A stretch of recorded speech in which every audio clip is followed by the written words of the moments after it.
بسم اللہ الرحمن الرحیم رب اشرح لی صدری ویسر لی امری واحلل عقدۃ من لسانی یفقہوا قولی۔ اللہ سبحانہ تعالیٰ نے انسان کو اس دنیا میں بھیجا اور اس کی زندگی کا مقصد یہ بتایا کہ الذی خلق الموت والحیاۃ لیبلوکم ایکم احسن عملا، وہ جس نے موت اور زندگی کو بنایا تاکہ تمہیں آزما کے دیکھے کہ تم میں اچھے کام کون کرتا ہے۔ تو ہر شخص کی زندگی میں یہ امتحان بہت بڑا ہے کہ اس سے یہ دیکھا جا رہا ہے کہ وہ کرتا کیا ہے۔ اب یہ امتحان کسی خاص وقت اور کسی خاص موقع کا نہیں، یہ ہر دن کا ہوتا ہے، ہر لمحے کا ہے کہ ہم اپنے وقت کو کس طرح استعمال کرتے ہیں، ہم مختلف سچویشنز میں کس طرح بہیو کرتے ہیں، لوگوں کے ساتھ ہماری ڈیلنگ کیا ہے، اللہ سبحانہ تعالیٰ کے ساتھ ہمارا تعلق کیا ہے، خوشی کے اوقات میں ہم کیا کرتے ہیں، غم کے وقت ہم کیا کرتے ہیں، اور پھر مختلف سچویشنز میں اور خاص طور پر جو مشکل وقت ہوتے ہیں ان سے نکلنے کے لیے یا مشکلات سے نکلنے کے لیے ہم کیا طریقے اور کیا راستے اختیار کرتے ہیں۔ اصل میں زندگی میں اللہ نے ہمیں نعمتیں بھی بہت دے رکھی، لیکن اس کے ساتھ ساتھ کچھ ایسی چیزیں بھی ہیں ہمارے ساتھ کہ اگر انسان کو ان سے بچاؤ کا طریقہ نہ آتا ہو تو انسان کی زندگی برباد ہو جاتی، یہ دنیا کی زندگی بھی مشکل ہو جاتی، اور پھر جب انسان کے اوپر مشکلیں بہت پڑ جائیں اور وہ ان سے نکلنے کا اس کو راستہ نہ آتا ہو تو انسان اپنی آخرت کے لیے بھی کچھ زیادہ نہیں کر سکتا۔ اس لیے نبی صلی اللہ علیہ وسلم نے ایک دعا سکھائی ہے کہ جس میں 8 چیزوں سے بچنے کی بات ہے کہ اے اللہ مجھے ان 8 چیزوں سے نجات دینا، کیونکہ وہ 8 چیزیں زندگی برباد کرنے والی ہیں۔ یہ 8 چیزیں انسان پر حاوی کیسے ہوتی ہیں، اس کی وجہ کیا ہوتی ہے؟ اس کی بنیادی وجہ انسان کی غفلت ہوتی ہے، تو انسان پر ان چیزوں کا اٹیک ہو جاتا ہے، یا پھر انسان کے گناہ ہوتے ہیں، اللہ سبحانہ تعالیٰ کی نافرمانیاں ہوتی ہیں، کیونکہ اللہ تعالیٰ قرآن مجید میں فرماتے ہیں وَمَا أَصَابَكُم مِّن مُّصِيبَةٍ فَبِمَا كَسَبَتْ أَيْدِيكُم، تمہیں جو بھی کوئی مصیبت آئی وہ تمہارے اپنے ہاتھوں کی کمائی سے آئی، یعنی اس کے پیچھے انسان کا اپنا بھی کچھ نہ کچھ قصور ہوتا ہے۔ اس لیے بہت ضروری ہے کہ انسان ایک طرف اپنے گناہوں سے بچنے کی کوشش کرے، ان کاموں سے بچنے کی کوشش کرے جو اللہ سبحانہ تعالیٰ کو پسند نہیں، اور دوسری طرف وہ چیزیں بھی اختیار کرے کہ جس سے انسان مشکلات سے نکل سکے۔ یہ دعا اس وقت جو میں آپ کے سامنے پڑھوں گی یہ ہم میں سے ہر ایک کو دن میں کم از کم ایک بار ضرور پڑھنی چاہیے، صبح شام ہو جائے تو بہت اچھا، لیکن اگر آپ اپنے فجر کی نماز کے ساتھ اس کو باندھ لیں تو سارے دن آپ اللہ تعالیٰ کی پناہ میں رہیں۔ اور وہ دعا ہے اللہم انی اعوذ بک من الہم والحزن والعجز والکسل والجبن والبخل وغلبۃ الدین وقہر الرجال، اور یہ پوری 8 چیزیں ہو گئی کہ اے اللہ تو مجھے پناہ دے، میری مدد کر، مجھے بچا، کس سے؟ من الہم، ہم کہتے ہیں فکر میں مبتلا ہونے، اللہ مجھے فکر میں پڑنے سے بچا، مختلف چیزوں کی ہم فکر کرتے رہتے ہیں، حزن غم کو کہتے ہیں، اللہ مجھے غم میں جکڑے جانے سے بچا، ایسی سچویشن اور ایسی چیزوں اور ایسے کاموں سے بچا کہ جس کی وجہ سے میں کسی غم اور سیڈنس کا شکار ہوں۔ پھر ہے والعجز، عجز کا معنی ہوتا ہے کم ہمتی، بیکاری، محرومی، انسان کا ڈپرائیو ہونا مختلف نعمتوں سے۔ پھر ہے کسل، کسل کا مطلب ہوتا ہے سستی اور غفلت۔ پھر ہے جبن، اور جبن کا معنی ہوتا ہے بزدل ہونا، خوف، دل کی کمزوری، ہمت کا نہ ہونا، جلد گھبرا جانا۔ پھر ہے بخل، کنجوسی، حرص، لالچ، مال کے بارے میں دل کی تنگی۔ پھر ہے غلبۃ الدین، قرض کا غلبہ، ڈیٹس کے بوجھ تلے انسان دب جائے، ایسا پھنس جائے کہ اس سے نکلنے کی کوئی صورت نظر نہ آئے، ایک بھنور میں انسان پڑ جائے۔ اور پھر قہر الرجال، لوگوں کے قہر، غضب، ظلم اور غلبے سے بچانا، کہ لوگ ہمیں کنٹرول کریں، لوگ ہم پر چڑھائی کریں۔ تو یہ 8 مصیبتیں ایسی ہیں، 8 تکلیفیں ایسی ہیں کہ اگر انسان ان سے بچ جائے تو بہت پرسکون زندگی بسر کر سکتا ہے دنیا میں بھی، اور اگر انسان کا دل پرسکون ہے اور انسان کو ایک امن کی نعمت ملی ہوئی ہے تو انسان بہت پروڈکٹیو ہو سکتا ہے، بہت کچھ دنیا میں کر سکتا ہے، کیونکہ اللہ تعالیٰ نے ہمیں یہاں کچھ کرنے کے لیے بھیجا ہے، عمل کے لیے بھیجا ہے۔ کل قیامت کے دن ہمارے پاس اور کچھ بھی نہیں ہوگا، ہمارے اپنے ہی اعمال ہوں گے، بہن بھائی ہوں گے، رشتہ دار ہوں گے، مگر سب کو اپنی اپنی پڑی ہوگی، ہمارے ساتھ کوئی نہیں ہوگا، ہمارے ساتھ صرف ہمارا وہ اچھا عمل ہوگا جو ہم دنیا سے کما کے لے جائیں گے۔ اور وہ اچھا عمل 2 چیزوں سے بنتا ہے، ایک اللہ کی عبادت سے اور دوسرے بندوں کی خدمت سے۔ یہ دونوں چیزیں اگر نیک نیتی کے ساتھ کی جائیں تو انسان کے نامہ اعمال میں جمع ہوتی رہتی ہیں، اور یہی اپنے ہاتھوں کی کمائی ہے جو کل قیامت کے دن کام آنے والی. وہاں اگر ہم کسی سے بھی کچھ مانگیں گے، اگر ہمارے پاس نہیں، کوئی بھی دینے کو تیار نہیں ہوگا. آج دنیا میں تو یہ ہوتا ہے کہ انسان کے پاس اگر کسی چیز کی کمی ہو گئی تو بہن بھائی ایک دم آگے آ جاتے ہیں، دوست آگے آ جاتے ہیں، کوئی اور ہم پر رحم کر لیتا ہے اور ہماری اس مشکل میں ہماری مدد کر دیتا ہے. لیکن قیامت کا دن ایسا دن ہے کہ جس دن کوئی بھی کسی کا نہیں ہوگا، کوئی کسی کے کام نہیں آئے گا، کوئی کسی کو فائدہ نہیں پہنچائے گا. اس وقت انسان کے پاس وہی ہوگا جو اس نے خود کیا ہوگا. تو رسول اللہ صلی اللہ علیہ وسلم کثرت کے ساتھ یہ دعا مانگا کرتے تھے، اللہم انی اعوذ بک من الہم والحزن والعجز والکسل والجبن والبخل وغلبۃ الدین وقہر الرجال. ہم سب جانتے ہیں کہ اللہ کے رسول صلی اللہ علیہ وسلم گناہوں سے پاک تھے، معصوم تھے، محفوظ تھے، اور ان کا تو شیطان بھی مسلمان تھا، وہ بھی ان کو برگلا نہیں سکتا تھا. لیکن آپ صلی اللہ علیہ وسلم اس کے باوجود اپنے لیے کثرت سے دعائیں مانگتے تھے. کچھ عرصہ پہلے میں نے نبی صلی اللہ علیہ وسلم کی دعاؤں کو اکٹھا کرنا شروع کیا. قرآنی اور مصنون دعائیں ہم نے اکٹھی کی. پھر ایاک نستعین ایک کتاب ہے، اس میں مختلف چیزوں سے بچنے کی دعائیں، پھر استغفار، اللہ سے معافی مانگنے کی دعائیں، پھر اللہ کا شکر ادا کرنے کی دعائیں. میں نے دیکھا کہ نبی صلی اللہ علیہ وسلم کی اتنی زیادہ دعائیں ہیں کہ مجھے بہت حیرت ہوئی کہ وہ تو اللہ کے نبی تھے، اللہ کے محبوب تھے، لیکن اس قدر ان کے اندر بندگی اور اتنی عاجزی کہ ہر وقت اللہ سے مانگ رہے ہیں، چھوٹی سے چھوٹی چیز بھی اور بڑی سے بڑی چیز بھی، اور مختلف طرح کے شر سے اللہ تعالیٰ کی پناہ لیتے ہیں کہ اللہ تعالیٰ مجھے ان ساری چیزوں کے شر سے بچا. حالانکہ اللہ کی خاص تائید اور مدد آپ کو حاصل تھی، اس کے باوجود آپ اپنے لیے دعائیں کرتے تھے. تو ہم تو عام انسان ہیں اور ہمارے ساتھ تو شیطان بھی ہے اور اپنا نفس بھی ہے اور ماحول بھی، تو اپنے لیے اس دعا کو ہمیں کثرت سے مانگنا چاہیے. ایک دفعہ رسول اللہ صلی اللہ علیہ وسلم مسجد میں گئے تو آپ کے ایک صحابی تھے جن کا نام تھا ابو امامہ، وہ مسجد میں بیٹھے ہوئے تھے. تو آپ نے پوچھا کہ یہ نماز کا وقت تو نہیں، تو پھر تم مسجد میں کیوں بیٹھے ہو؟ تو اس نے کہا کہ مجھے کچھ تفکرات نے گھیرا ہوا ہے، میری کچھ پریشانیاں ایسی ہیں کہ جن کی وجہ سے میں بہت غم زدہ ہوں، اس لیے میں یہاں بیٹھا، اور وہ یہ کہ میں بہت قرضے میں پھنس گیا ہوں. تو آپ صلی اللہ علیہ وسلم نے ان کو اس وقت یہ فرمایا کہ یہ کلمات تم صبح شام پڑھا کرو تو تمہارے سارے فکر دور ہو جائیں گے. تو انہوں نے اس کا اہتمام کرنا شروع کر دیا، اس کی پابندی کرنی شروع کر دی. تو ان کے سارے فکر بھی دور ہو گئے، ان کا سارا قرضہ بھی اترا، اور پھر یہ دعا ہم سب کے لیے محفوظ بھی ہو گئی. ہماری مشکلات کے حل قرآن و سنت میں موجود ہیں. یہ الگ بات ہے کہ ہمیں پتہ ہی نہیں ہوتا کہ کیا کیا خزانے وہاں موجود ہیں. ہم عام انسانوں سے پوچھتے ہیں کہ ہمیں کوئی وظیفہ یا کوئی چیز بتا دیں، لیکن آپ دیکھیے کہ اللہ کے رسول صلی اللہ علیہ وسلم نے تو جو کچھ بتایا وہ ان کو وحی کے ذریعے ملا تھا، اور اگر ہم اس کو یقین کے ساتھ پڑھیں اور یقین کے اور شعور کے ساتھ اس کو مانگیں تو ہر طرح کی مشکلات حل ہو سکتی ہیں. تو آئیے ہم اس کو تھوڑا سا مزید ذرا سا ڈیٹیل کے ساتھ دیکھتے ہیں کہ کن کن چیزوں سے بچنے کی دعا کی گئی ہے.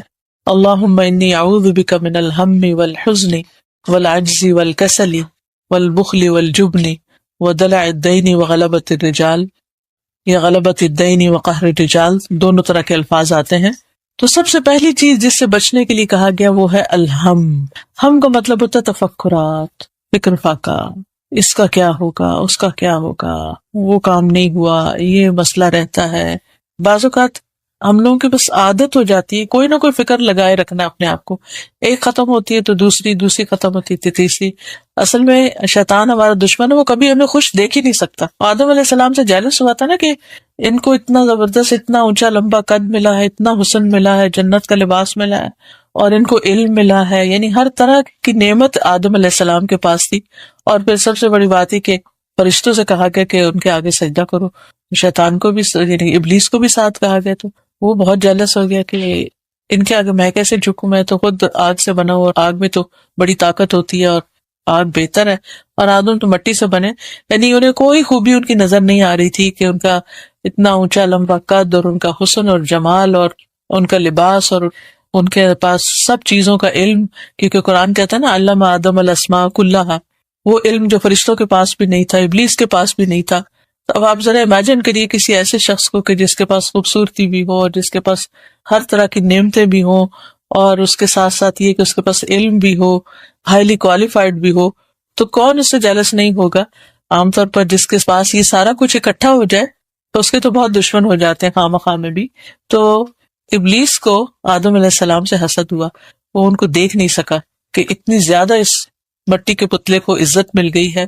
تو اسی طرح انسان کی زندگی میں بعض مرحلے ایسے ہوتے ہیں کہ جب انسان محنت کرتے کرتے اللہ کی توفیق سے آگے بڑھتے بڑھتے کسی مقام پر پہنچتا ہے تو خوشیاں دیکھنا نصیب نہیں ہوتی. خوشیاں ہوتی ہیں، نعمتیں ہوتی ہیں، ہمارا دل فکروں سے آزاد نہیں ہوتا، ہم نعمتوں کو انجوائے نہیں کر سکتے. تو ان کو کیوں نہیں انجوائے کر سکتے کہ شیطان ہمارے دل میں وسوسے ڈالے چلے جاتا ہے، کہیں یہ نہ چھن جائے، وہ نہ ہو جائے، وہ کسی کا ہم سن لیتے ہیں، اس کے اوپر کوئی مشکل آ گئی تو ہمیں یوں لگتا ہے جیسے وہ ہم پہ بھی آ گرے گی یا کچھ ہوگا. تو خواہ کی کچھ نہ کچھ فکریں، کچھ فوبیاز، کچھ ذہنی پریشانیاں انسان کو لگ جاتی ہیں. تو ایسی پریشانیاں، ایسی فکریں، اور خاص طور پر فضول قسم کی پریشانیاں جن کا کوئی وجود ہی نہیں ہے، جن کی کوئی حقیقت ہی نہیں ہے، ان سے بچنے کے لیے یہ دعا بہت فائدہ مند ہے. اللہم انی اعوذ بک من الہم. دوسری چیز جس سے بچنے کے لیے دعا مانگی جا رہی ہے وہ ہے حزن. حزن کہتے ہیں غم کو، جو پاسٹ کے واقعات پر ہوتا ہے.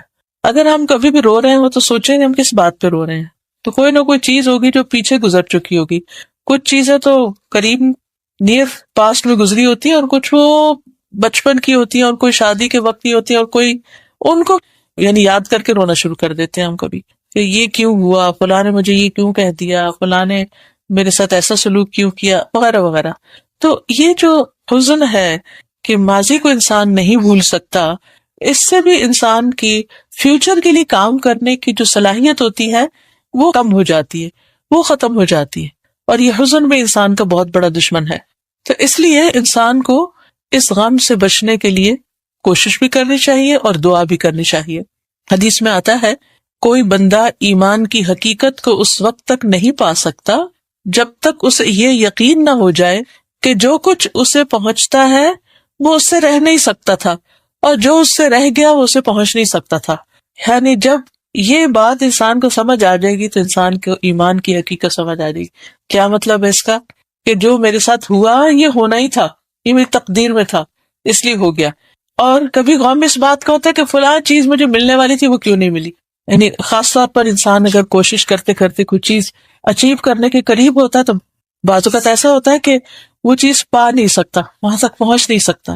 مثلاً آپ کے بچوں میں سے کوئی بچہ پڑھ رہا ہے، این آخری ایگزام میں اس کے ساتھ کچھ ہو جاتا ہے اور وہ اپنی ڈگری کمپلیٹ نہیں کر سکتا. کبھی شادی کے لیے رشتہ آتا ہے اور ہوتے بات بنتے بنتے اچانک ختم ہو جاتی ہے. بعض اوقات بات پکی ہو کے بھی ختم ہو جاتی ہے. اب یہ باتیں ہمارے لیے جان لیوا ہو جاتی ہیں کہ میرے ساتھ ایسا ہوا تو کیوں ہوا، میرے بچے کے ساتھ ایسا ہوا تو کیوں ہوا. کبھی اس سے بھی آگے بڑا پرابلم ہو جاتا ہے کہ شادی بھی ہو جاتی ہے پھر ڈیورس ہو جاتی ہے، اور بڑا زخم ہو جاتا ہے. کبھی ساتھ بچے بھی ہوتے ہیں، کبھی اچانک جاب چلی جاتی، کبھی کوئی عزیز ساتھی جدا ہو جاتا ہے. یعنی انسان کی زندگی میں بہت سے ایسے واقعات، حادثات ہوتے رہتے ہیں کہ جو انسان کے لیے حزن کا سبب بنتے ہیں. اب اگر انسان یہ سوچے کہ یہ کیوں ہوا، جتنا بھی سوچتا رہے اس سے وہ غم دور نہیں ہو سکتا، وہ بڑھے گئے. یہ تو ایسے ہی کہ اگر آپ کے ہاتھ میں زخم ہے اور آپ اس کو کروید کے دیکھتے رہتے ہیں کیا نیچے تو جتنا آپ اس کے ڈیپتھ میں جائیں گے اتنا ہی کام خراب ہوگا. تو اس کا حل کیا؟ ہم کیا کرتے ہیں جب کٹ وغیرہ لگ جائے تو کرتے کیا ہیں؟ اس کا بینڈیج لگا دیتے ہیں، اس کو لپیٹ دیتے ہیں، اس کو بند کر دیتے ہیں، اس کو کھول کے اسے کریدتے نہیں ہیں بلکہ ختم کر دیتے ہیں، کور کرتے ہیں اس کو. اسی طرح انسان کی زندگی میں جو بھی کوئی حادثہ ہوتا ہے، اگر انسان یہ سمجھ لے کہ یہ میری تقدیر میں لکھا ہوا تھا، یہ نقصان تھا یا فائدہ تھا یا جو بھی، یا میرا فیصلہ غلط تھا لیکن اللہ کے اذن کے بغیر تو کچھ بھی نہیں ہو سکتا، تو اس لیے اب جو ہو گیا سو ہو گیا، اب میں اس کو واپس نہیں لا سکتی. اگر میرا کوئی ڈیسیژن غلط تھا تو بس وہ ہو گیا نا، اب کیا کیا جائے؟ کب تک روئیں گے اس پر؟ کب تک پریشان ہوں گے؟ کتنا پریشان ہوں گے؟ کیا پریشانی سے وہ مسئلہ درست ہو جائے گا، حل ہو جائے گا؟ قطعاً نہیں. تو اس لیے ایسے مواقع پر اس حزن سے نکلنے کے لیے نبی صلی اللہ علیہ وسلم نے ہمیں کیا بتایا؟ تقدیر پر ایمان لے آؤ. کوئی فائدہ آ رہا تھا نہیں پہنچا تو قسمت میں نہیں تھا. کسی غم سے بچ رہے تھے وہ آ پہنچا، کسی حادثے سے بچ رہے تھے وہ ہو ہی گیا، تقدیر میں تھا. کوشش کی نہیں بچ سکے، اب جو ہونا تھا ہو گیا، اللہ نے ایسے لکھا تھا. اب اس کے اندر بھی کیونکہ ہمارا دین ہمیں بتاتا ہے ان مع العسر یسرا، تنگی کے ساتھ آسانی بھی ہے. اس تنگی میں آسانی کو ڈھونڈو کہ میرے ساتھ اگر میرے زندگی یہ موڑ مڑ گئی ہے تو اب اس میں کیا کیا خوبیاں ہیں، اس میں کیا کیا بھلائیاں ہیں.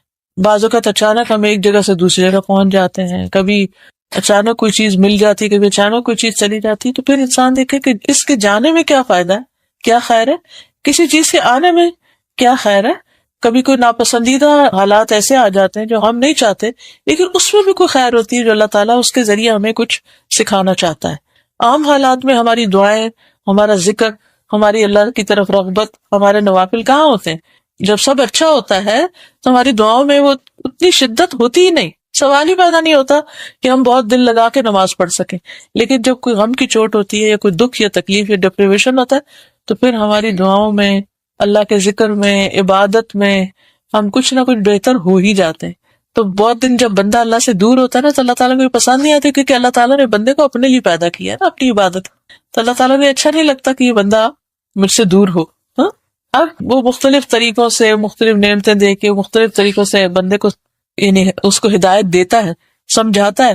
لیکن جب بندہ بالکل نہیں سمجھتا تو پھر اس کو کسی مشکل میں ڈالتا ہے کہ اچھا اب تو آؤ. تو جو اس وقت پلٹ جاتا ہے تو اس کے لیے فائدہ ہی فائدہ ہے. لیکن یہ کہ ماضی کے غموں پر روتے رہنا اور اس پر پریشان ہونا یہ انسان کے فائدے میں نہیں. اس لیے حزن سے پناہ مانگی جائے. اور واقعات اور حادثات تو ہوتے رہیں گے، لیکن حل یہ کہ ہمیں اپنے آپ کو مضبوط کرنا ہے. اور انسان بڑی کمزور چیز ہے، خود سے مضبوط نہیں ہو سکتا. مضبوط صرف اس وقت ہوتا ہے جب اللہ کا ساتھ ہوتا ہے اس کے ساتھ، جب اللہ کی مدد ہوتی ہے اور اللہ سبحانہ وتعالیٰ کی یاد اور اس کا ذکر اور اس سے محبت وہ انسان کی زندگی میں ہوتی. پھر انسان بڑی سے بڑی چیزوں کے اتنے ٹھنڈے طریقے سے آرام سے گزار دیتا ہے. چوتھی چیز جس کا ذکر حدیث میں آیا ہے اور اس دعا میں آیا ہے وہ ہے الکسل. کسل کا مطلب ہے سستی، یعنی انسان ارادے کا کمزور ہے. کوئی کام کرنا چاہتا ہے، اچھا کرتا ہوں، اچھا کل کر لوں گا، اچھا پھر کروں گا، پھر ٹال مٹول ٹال مٹول ٹال مٹول. اور بعض اوقات اچھے اچھے نیکی کے، خیر کے، بھلائی کے کام بالکل چلے جاتے ہیں. اچھا اس میں کچھ یہ بھی ہوتا ہے کہ شیطان انسان کو بلواتا رہتا ہے. آپ ایک کام کرنا چاہتے ہیں، آپ کہتے ہیں بالکل میں ابھی کرتا ہوں، ابھی کرتا ہوں. پھر اتنے میں کوئی اور ڈسٹریکشن بیچ میں آ جاتا ہے اور وہ آپ کے ذہن سے نکل جاتا ہے. پھر اگلے دن یاد آتا ہے، پھر کہتے ہیں ابھی کرتا ہوں، پھر رہ جاتا ہے. اور بعض اوقات بہت ہی ضروری اور خیر اور بھلائی کے کام انسان سے اس وجہ سے، اس نسیان اور سستی کی وجہ سے بالکل چھوٹ ہی جاتے ہیں. تو انسان اللہ تعالیٰ سے ارادے کی مضبوطی مانگے. آدم علیہ السلام نے جو پھل کھا لیا تھا جنت کے اس درخت کا جس سے منع کیا تھا اللہ تعالیٰ نے، اس کے پیچھے بھی ارادے کی کمزوری تھی. شیطان کا کام یہ ہوتا ہے کہ وہ انسان کا ارادہ کمزور کرتا ہے. مثلا آپ نے کوئی صدقہ کرنے کا ارادہ کیا، آپ کہتے ہیں میں بس ابھی جاتا ہوں تو یہ چیز فلاں کو دے، کس پتہ چلتا ہے کوئی بیمار ہے، کوئی ضرورت مند ہے، تو آپ کہتے ہیں اچھا میں اس کے لیے اتنا کروں. پھر اس کے بعد اور کاموں میں لگ جاتے ہیں، پھر آپ کی نیت بدل جاتی ہے، پھر ارادہ تبدیل ہو جاتا ہے، پھر شیطان دل میں آ کے کوئی اور وسوسہ ڈالتا ہے اور وہ کرنے والا کام رہ ہی جاتا ہے. اسی طرح کئی چیزیں ہوتی ہیں کہ جو ہمارے ارادے کی کمزوری کی وجہ سے یا تو ہم اللہ کی نافرمانی کر بیٹھتے ہیں یا اللہ تعالیٰ کا کوئی حکم ماننے سے رہ جاتا ہے یا کوئی نیکی کی اپرچونٹی جو ہے وہ چلی جاتی ہے. تو اس لیے اس سستی سے بھی پناہ مانگنے کی ضرورت ہے کہ بس جو کام نیکی کا، اچھائی کا جب پتہ چل گیا، موقع آ گیا، سوج گیا تو اٹھیں اور کر ہی ڈالیں. چوتھی چیز جو ہے وہ سستی تھی. اور پانچویں چیز جو ہے وہ جبن ہے. جبن کہتے ہیں بزدلی کو. بزدلی کا کیا مطلب ہے کہ انسان موت سے ڈرتا رہے، ہر وقت اپنی جان بچانے کی فکر ہو اس کو. تو اس طرح کے خوف کا شکار ہو، کہیں یہ چھت نہ گر جائے، کہیں میں سیڑھی سے نہ گر جاؤں، کہیں مجھے ہارٹ اٹیک نہ ہو جائے، کبھی یعنی اس قسم کے تفکرات اس کو ہر وقت خوف زدہ رکھیں کہ انسان یعنی کوئی انیشیٹو نہ لے کوئی بڑا کام کرنے کا. کہ آپ دیکھیے کہ ہر اچھے کام میں رسک فیکٹر ہوتا ہے. آپ کو بزنس کرنا چاہتے ہیں تو اس میں بھی رسک ہوگا، آپ شادی کرنا چاہتے ہیں اس میں بھی رسک ہے، آپ کچھ بھی کرنا چاہتے ہیں، ہر چیز کے اندر ایک رسک انوالوڈ ہے. اب جو بہادر لوگ ہوتے ہیں نا وہ جانتے تو ہے کہ رسک ہے، لیکن وہ اپنے اندر ہمت پاتے ہیں کہ ہم اس رسک کے اوپر قابو پا لیں گے، ہم کنٹرول کر لیں گے. سو بٹ کیا ہوا، اونچا اڑا ہی نہیں جا سکتا جب تک کہ انسان اس رسک کے خوف پر قابو نہ پائے. اور یہ بھی اللہ ہی کی مدد سے ہو سکتا ہے کہ انسان اس پہ قابو پا لے. تو جب انسان کو ہر وقت اس بات کی فکر ہوتی ہے کہ پتہ نہیں یہاں سے یہ نہ ہو جائے، وہ نہ ہو جائے، اور پھر طرح طرح کے توہمات، سپرسٹیشن، جیسے آج کل سفر کا مہینہ تھا، آپ دیکھیں لوگوں نے طرح طرح کی توہمات گڑی ہوئی ہیں، کھانے پینے کے معاملے میں، پہننے کے معاملے میں اور اس قسم کی چیزیں. حالانکہ ہمارے دین میں اس کو کوئی کانسیپٹ ہی نہیں ہے. ہمارا دین ہم کو بہادر بناتا ہے. خالد بن ولید جو تھے انہوں نے بے پناہ جنگوں میں حصہ لیا، ان کے جسم کا کوئی حصہ ایسا نہیں تھا جس پر کوئی نہ کوئی زخم کا نشان نہ ہو، لیکن بستر پر موت آئی تو مرنے سے پہلے کہنے لگے کہ بزدلوں کو میری طرف سے پیغام دے دو کہ موت میدان جنگ میں نہیں آتی، یعنی موت سے اگر تم ڈرتے ہو اور اس وجہ سے آگے نہیں بڑھتے تو ضروری نہیں کہ کوئی کسی ایسی جگہ پر ہوگا تو اس کو لازمی موت آ جائے گی. بعض لوگ ہجوم سے گھبراتے ہیں اسی لیے حج نہیں کر پاتے. بعض لوگ جہاز پہ بیٹھنے سے گھبراتے ہیں، ڈرتے ہیں. کوئی لفٹ پہ چڑھنے سے ڈرتا ہے. کوئی یہ فوبیاز ہوتے ہیں نا طرح طرح کے. کوئی تو کاکروچ سے بھی ڈرتا ہے اور چھپکلی سے، اس طرح کی چیزوں سے. تو ان چھوٹی چھوٹی چیزیں، یہ ساری چیزوں کو بزدل بنا دیتی ہیں. تو اس سے بھی پناہ مانگنی چاہیے، کیونکہ پھر انسان آگے نہیں بڑھ سکتا، کرنے کا کام اس کا رہ جاتا ہے. کچھ لوگ رات کو اٹھ کے نماز پڑھنا چاہتے ہیں تہجد کی، لیکن وہ اکیلے کھڑے ہونے سے اور اندھیرے سے ڈرتے ہیں کہ پتہ نہیں کیا ہو جائے گا. کیونکہ ظاہر ہے جس کمرے میں ہسبینڈ ہے یا اور بچے وغیرہ سو رہے ہیں وہاں تو اپنا لائٹ آن کر سکتے ہیں، نہ آپ وہاں کھڑے ہو کے پڑھ سکتے ہیں، کیونکہ ہو سکتا ہے بیچ میں آپ کھانسنے لگ جائیں یا کچھ ہو جائے تو اس کی وجہ سے دوسرے ڈسٹرب ہو جائیں. ابھی ساتھ کے کمرے میں چلے جاؤ، باہر نکلے اور لابی میں نکل جانے نہیں ڈر لگتا. تو اس وجہ سے آپ دیکھیں کتنے آپ ایک نیکی کے کام سے محروم ہو رہے ہیں. محض آپ جاگ بھی رہے ہیں، آپ میں ہمت توفیق سب کچھ ہے، لیکن محض یہ ڈر آپ کو کچھ کرنے نہیں دے رہا، حالانکہ کچھ بھی نہیں ہوا. تو ان چیزوں پر، انہونی اور انجانی قسم کی چیزوں کے خوف سے بھی بچنے کے لیے یہ دعا کرنا ضروری ہے کہ اللہ تعالیٰ مجھے بزدلی سے بچا. پھر اسی طرح چھٹی چیز جو ہے وہ بخل ہے، مال کے بارے میں کنجوسی کرنا، اپنے مال سے خود فائدہ نہ اٹھانا. یعنی اللہ نے دیا ہوا بہت کچھ ہے لیکن اس کو استعمال نہ کرنا، اسے کام میں نہ لانا، نہ اپنی ذات پہ لانا، نہ کسی کو دینا. یا وہ بینک میں رکھا ہوا ہے یا وہ کسی گولڈ کی شکل میں کہیں رکھا ہوا ہے یا کہیں کہ نہیں یہ بچوں کے کام آئے گا، فلاں کے کام آئے گا، ایسا کریں گے ویسا کریں گے، اور جو نعمت ہے اس کو انجوائے نہ کرنا. پھر اسی طرح یعنی بجائے اس کے کہ مال سے ہمیں آسانی ملے، ہم مال کی وجہ سے اور مشقت میں پڑ جائیں، تو اس سے مشکل چیز کیا ہو سکتی ہے. اور پھر بعض اوقات تو وہ بخل اتنا زیادہ ہو جاتا ہے، اتنے سٹنجی ہو جاتے ہیں لوگ کہ اللہ کا حق بھی نہیں دیتے، بندوں کا حق بھی نہیں دیتے، نہ زکوٰۃ ادا کرتے ہیں، نہ صدقات خیرات، نہ رشتہ داروں کی کیئر، نہ مساکین اور جو ضرورت مند ہیں ان کی کیئر. تو اس سے بھی کہ اللہ تعالیٰ ہمارے دلوں میں وسعت پیدا کر. اور مال کی محبت تو ہر ایک کے دل میں کسی نہ کسی درجے میں ہوتی ہے، لیکن ایسی محبت کی جو خرچی نہ کرنے دے، نہ اپنی ذات پر نہ کسی اور پر، تو یہ نقصان دہ ہے. تو یہ بھی اللہ ہی کے فضل سے جا سکتی ہے. پھر غلبۃ الدین، قرضے کا غلبہ، قرضے کا بری طرح مسلط ہو جانا. بعض اوقات لوگوں کو فضول قرض لینے کی بھی عادت پڑ جاتی ہے، ہر چھوٹی بڑی چیز کے لیے قرض لے لیتے اور پھر اس کو ادا کرنے کی فکر نہیں کرتے، نہ اس کے لیے محنت کرتے ہیں. اب اس کا نتیجہ کیا ہوتا ہے کہ جب انسان بہت زیادہ قرض کے نیچے دب جاتا ہے تو انسان آرام کی نیند سو ہی نہیں سکتا. اس کو پھر ہر وقت کی پریشانی لگی رہتی ہے کہ مجھے ادا کرنا ہے، اگر میں نے ادا نہیں کیا تو کیا ہوگا. اور کئی دفعہ آپ دیکھیں کہ جو خاص طور پر کریڈٹ کارڈ سے لے کے لوگ ادھر کا ادھر سے ادھر خرچ کرتے رہتے ہیں. اور پھر پاکستان میں ایک خاتون کو جانتی ہوں کہ وہ سوئسائڈ کرنے کے اوپر سوچ رہی تھی کہ صرف اسی وجہ سے کہ کارڈ سے اس نے اوور اسپینڈنگ کر لی اور پھر کوئی طریقہ نہیں تھا کہ پے آف کرنے کا. اور آپ کو پھر پتہ ہے کانسیکوینسز سب جانتے ہیں کہ کیا ہو سکتا ہے. اور اگر انسانوں سے لیا ہوا ہو تو انسان کسی کو شکل دکھانے کے قابل نہیں رہتا، چاہے وہ رشتہ دار ہوں یا دوست ہوں. اس میں انسان کی بہت بڑی ذلت ہو جاتی. پھر آخری چیز جو ہے غلبۃ الرجال، یہ قہر الرجال، لوگوں کے ہاتھوں ذلیل، رسوا، مغلوب اور مقہور ہونا. ایسے آپ دیکھیے کہ بعض لوگوں کی عادت ہوتی ہے وہ دوسروں کو کچھ نہ کچھ سناتے رہتے ہیں، کبھی طنز کرتے رہتے ہیں، کبھی ان کو احساس دلاتے رہتے ہیں آپ یہاں سے غلط ہیں، آپ کا یہ کام ٹھیک نہیں، آپ کا وہ کام ٹھیک نہیں. آپ ہر وقت ہرٹ ہوتے رہتے ہیں، خصوصاً اگر آپ کے بہن بھائیوں کے یا آپ کے رشتہ داروں میں یا آپ کے قریبی لوگوں میں یا ایون آپ کے گھر میں ہی کوئی ایسا شخص ہے کہ جو آپ کو ہر وقت کچھ نہ کچھ سناتا ہی رہتا ہے. تو اس سے بھی زندگی بہت عذاب بن جاتی ہے. افسوس کے ساتھ کہنا پڑتا ہے کہ ہمارے کلچر کے اندر جو ایک ساس کا رول ہے یا کچھ ایسے رشتے ہیں کہ جن کے اندر یہ چیز پائی جاتی ہے. تو بات میں یہ کہہ رہی تھی کہ بعض اوقات گھروں کے اندر کچھ ایسے رشتے بھی ہوتے ہیں، کچھ ایسے لوگ بھی ہوتے ہیں یا کچھ بزرگ ہوتے ہیں، ان کی عادت ایسے ہوتی ہے کہ وہ ہر چیز کو کنٹرول کرنا چاہتے ہیں، ہر چیز میں انٹرفیئرنس کرتے ہیں، کیا آ رہا ہے، کیا جا رہا ہے، کیا خریدا گیا ہے، کیا کھایا جا رہا ہے، کیا پکایا جا رہا ہے، ہر چیز. اور پھر اس میں تنقید. اچھا، اس میں ایسی صورتحال میں پھر بعض اوقات انسان بہت، یعنی بعض بچیاں جیسے بہت ان کی زندگی مشکل ہو جاتی ہے، فنڈ ہو جاتی ہیں. گھر ہی سکون کی جگہ ہوتا ہے، اور اگر گھر کے اندر ہی اس قسم کی بدمزگی ہو تو انسان کے لیے بہت پریشانی کی بات ہو جاتی ہے.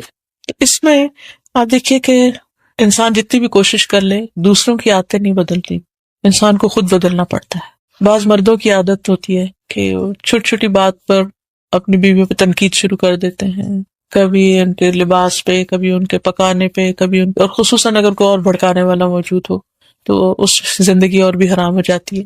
ایسے میں انسان پھر کرے کیا، کہاں بھاگ کر جائے؟ دنیا ایسے لوگوں سے خالی نہیں بھری ہوئی ہے، انسان اس سے بھی اوفینڈ ہو رہا ہے، اس سے بھی، اس کی نظروں میں کچھ ہے، اس کے زبان پہ کچھ ہے، اس کے رویے میں کچھ ہے، اس کے یہ ہم نہیں کنٹرول کر سکتے۔ ہم کسی ایسی نگاہ کو کنٹرول نہیں کر سکتے، ہم کسی کے زبان کو کنٹرول نہیں کر سکتے، ہم کسی کے رویے کو کنٹرول نہیں کر سکتے۔ ہمیں لوگوں کو ایز اٹ از ہی لینا پڑے گا، یہ ایسے ہیں، بچاؤ میں نے کرنا ہے، میں نے بدلنا ہے، میں نے ان کی باتوں کو بہت امپورٹنس نہیں دینی۔ تو اپنے آپ کو یعنی کہ ہرٹ مینجمنٹ کرنا سیکھیں۔ ٹھیک ہے، انسان کو تکلیف تو بہت ہوتی ہے اور بعض اوقات انسان آپے سے باہر بھی ہو جاتا ہے اس تکلیف کی وجہ سے۔ ٹھیک ہے، آپ رو لیں، اکیلے رو، کسی کے سامنے نہیں رو، لیکن اللہ سے مدد مانگیں۔ آپ یقین کریں کہ میں نے جتنے بھی لوگوں کو یہ دعا بتائی ہے اور کچھ اور چیزیں بتائی ہیں، الحمدللہ اس مشکل سے باہر نکلا ہے۔ ریسنٹلی ایک بچی کا معاملہ چل رہا تھا کہ اپنے ہسبینڈ کے ساتھ اکیلی تھی، بیچاری دبئی میں رہتی تھی، کوئی پیرنٹس سسرال میں سے کوئی بھی نہیں تھا، کوئی فیملی ممبر نہیں، کچھ نہیں۔ ہسبینڈ ہر وقت آنے وہ کہتی ہے کہ حرام ہے کہ کوئی محبت پیار کی بات یا کوئی بھی دل جوئی کی بات، کہتی میں بہت ینگ ایج میں تھی، میری شادی ہو گئی، اور تو اب بات اس پہ آ رہی تھی کہ بس اب ختم ہی کر دی جائے اس کو۔ میں نے کہا کہ بچی بھی ہے تمہاری، تم ختم کر کے کدھر جاؤ گی؟ کیا جہاں جاؤ گی وہاں اس سے بہتر صورت ہوگی؟ کون ایکسپٹ کرے گا؟ اگر اپنے گھر میں تم نہیں مینج کر سکی تو پیرنٹس کے گھر یا کسی اور رشتے دار کے گھر رہ کے تم کیسے مینج کرو گے؟ اس حالت میں دوسری شادی کا بھی کتنے چانسز ہیں؟ تو ان ساری مشکلات کو بھی دیکھو اور اس کو بھی دیکھو۔ دیکھو میں تمہارے لیے صرف ایک ہی چیز جانتی ہوں اور وہ ہے اللہ سے مدد مانگنا، اللہ کو پکارنا، اللہ کا ذکر۔ یہ دعا پڑھو، حسبی اللہ لا الہ الا هو علیہ توکلت وہو رب العرش العظیم پڑھو، اور اس کے ساتھ لا الہ الا انت سبحانک انی کنت من الظالمین، کہ اللہ اگر میرے گناہوں کی وجہ سے تو نے مجھے اس مشکل میں ڈالا ہے تو میں اپنے ان گناہوں کا اعتراف کرتی ہوں، تو مجھے معاف کر دے۔ کوئی میری سننے والا نہیں، تو میرے لیے کافی ہے، میرے دل کو سکون دے اور مجھے اس غم اور تکلیف اور دکھ اور پریشانی سے نجات دے۔ کیونکہ ہسبینڈ لیٹ گھر آ رہا ہے، بچہ پیدا ہوا، اس کو نہیں دیکھنے، کوئی جیسے کوئی تعلق واسطہ ہی نہیں ہے، جیسے تو کچھ بھی نہیں ہو، اور ہر چیز پہ تنقید۔ اب آپ دیکھیے کہ ایک بچی جو اپنے ماں باپ کے گھر سب کچھ چھوڑ کے چلی جاتی ہے اور آگے اس کے ساتھ اس طرح کی ٹریٹمنٹ ہو تو بہت تکلیف دہ ہو جاتا ہے، اور پھر انسان نکل کے بھی جائے گا اس سے بھی تکلیف دہ ہو جاتا ہے۔ وہ ایک دو دن کی تو بات نہیں ہے نا، تو زندگی گزارنے والی بات۔ تو الحمدللہ کرتے کرتے کرتے کرتے وہ اس سے باہر نکلا ہے اور اسٹرانگ ہونے لگی، بہادر ہونے لگ گئی، یعنی مجھے اس کو فیس کرنا ہے۔ کیونکہ ہوتا یہ کہ جب ہم دکھ اور غم میں ہوتے ہیں نا، ہم مسکرانا بھول جاتے ہیں، ہم محبت کرنا بھول جاتے ہیں، ہم معاف کرنا بھول جاتے ہیں، ہم بات بات پہ چڑھنے لگتے ہیں، ہم غصہ کرنے لگتے ہیں، اس سے اور کام خراب ہوتا ہے۔ یعنی جو ہمیں تنگ کرا پھر ہمیں بھی اس کو تنگ کر کے مزہ آنے لگتا ہے، پھر وہ ایسی کھچڑی پکتی ہے کہ انسان کے لیے زندگی حرام ہو جاتی ہے۔ لیکن میں سمجھتی ہوں کہ اللہ سبحانہ تعالیٰ کی ذات پر یقین، توکل، اعتماد کہ اللہ تعالیٰ ہر مسئلے کو حل کر سکتا ہے، اور جو کچھ اس نے اپنے نبی کی زبانی ہمیں چیزیں دی ہیں وہ بہت سچی ہیں، اور انہی میں مسائل کا حل ہے۔ تو میں نے سے کہا کہ یقین کے ساتھ یہ پڑھنا شروع کرو، پھر آپ دیکھو کہ کیا ہوتا ہے۔ الحمدللہ اسی طرح کچھ اور بھی لوگوں کو کچھ چیزیں میں نے بتائی۔